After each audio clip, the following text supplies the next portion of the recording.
Good morning. Welcome back to the program. Our first guest of the day is Mary Chance, the Grand County Library President of the Board of Trustees. Right. Did I say it all correctly? You did. You said all of it. Hey, that's awesome. So what does that mean? What is the Board of Trustees? Let's just start with a library and how it's set up. Okay, so the Board of Trustees is a group of 7 people, and our job is to kind of set the overarching policy and guide the library district to where we want it to go. Is this a volunteer position, kind of like the school board or any other? It is a volunteer position. We're recommended by the Board of Trustees, but approved by the County Commission. Okay, and then do you run for a seat, or how does that? We're not voted, Okay. but the County Commissioners do have to approve the appointment. And so we have to work closely with the BOCC to make sure that everybody's on the same page. And I assume you're elected president by the Board. active board. That's Okay. right. And we employ our executive director, Stephanie Ralph, who is actually in charge of the nuts and bolts of keeping the library district running. And how many libraries is she overseeing? How many do we have in this county? We have 5 physical branches and our 6th electronic branch that is... The electronic branch? We have an electronic branch. You can get on your Kindle, your phone, your laptop, and go online, surf our catalog, download ebooks, use our online databases, all of our resources. And So when I'm requesting a movie or a book, as I often do, is that the electronic resource I'm using, and then I'm sending it to Fraser or the Winter Park Fraser? Well, it would be more like if you go online and you download a Kindle book. So, you know, that's our kind of our online infrastructure. Oh, I see what you're saying. You're actually getting... Yeah, it's our ebooks, our e-resources, our... I haven't got that far yet, so that's still... You should check it out, because my 2nd grader has her own Kindle, and she can go on there, download her own Kindle books, read them, use them for school, and then return them all on her own. It's amazing how much, you know, we always think that we'll never be that person that's out of date, but then you get there and you're like, oh, there's the 2nd grader schooling me on technology, as always. But so it's a big year, election this year. Let's get right into it. Our libraries, could use a little funding and a little help, and we had a big election, or a big, was it 1B, I want to say? Yes, we won. I'm so grateful to the residents of Grand County, because they really showed how they supported their libraries. They came out, supported the mill levy increase. This was the first mill levy increase in the history of the library. And this was just Grand County? This was just Grand For County. all of our libraries in the county. Right, and what it's going to do is it helps us pay off the debts that we have. It's got a 10-year sunset, and the money that's coming in from that mill levy increase, we've got it set up with this new budget to where we should have a balanced budget by 2019. Wow, that's incredible. It is. And that's a huge deal around here, because we all know the struggles we've gone through. So can you explain what a mill levy is?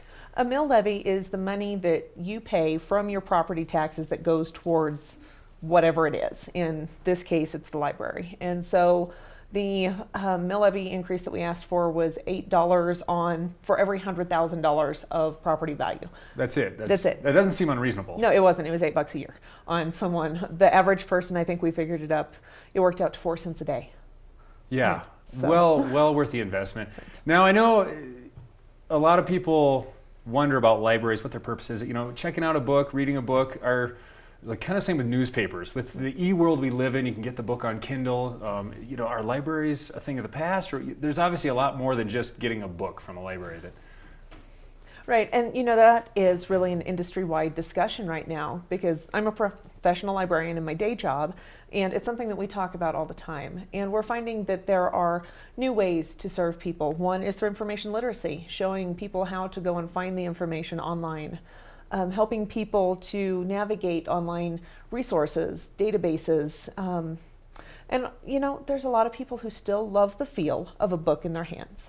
I'm definitely one of them. Back to the Kindle, same with the record player. It's like records have made a huge resurgence, and there's no rhyme or reason for it. It's just because you like the feel of the book in your hand. And we are so lucky. We're a member of the Marmot Consortia, so we have access to literally millions of titles of books that are all over the state of Colorado, because I know that you've requested books, and if they don't have it in Fraser, what I'm getting usually isn't in Fraser, and it'll say it's available at another library in the district or in the state. Yeah, in the state. And it's amazing. In a couple days, a lot of times, you're ready to pick up, you know. And if you can't find it in Marmot, we still have access to Prospector, which goes through many of the academic libraries. And I've got really weird historical-based hobbies, so I'm always requesting books on like these obscure, like 9th century Japanese high-end dress. It's not all Hunger Games and Twilight series for you. So I mean, Jeanette at the Fraser Library, she's like, "What are we studying this time?" Yeah.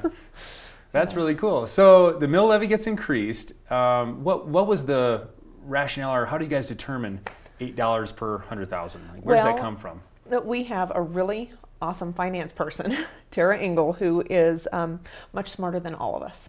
And she is the one that really did the work, looked at our budgetary process, looked at everything that we needed, and she came up with this number after months and months of hard work and said, this is the number that we need in order to get this debt paid down. We're saving Grand County taxpayers $1.2 million over the next 10 years in interest payments. Just interest alone. Yeah, in getting rid of this.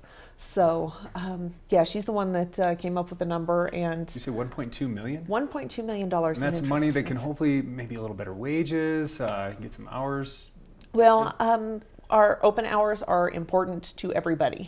And that's really what we wanted to do, was preserve open hours and preserve our branches. I don't know about the other ones, but I know our Fraser one is right next to the elementary school, and you just see a swath of kids heading down the street to the library. So it's so important to have that open on, especially school days. Right. And so we're hoping that our 2017 budget that we're getting ready to pass it preserves all of our branches and open hours, and that is what our goal is for the next 10 years as we go forward with this new money that they gave us. So incredible. Well, we're going to take a quick break. When we come back, we'll talk a little bit more about some other services that are offered at the library, which there's an amazing amount of things. And don't forget, the library isn't just books. It's DVDs, CDs, it's digital books. It's so much more than just going and checking out a book or sending your kid to babysit them for a few hours. So once again, we're chatting with Mary Chance, the president of the Grand County Library Board of Trustees.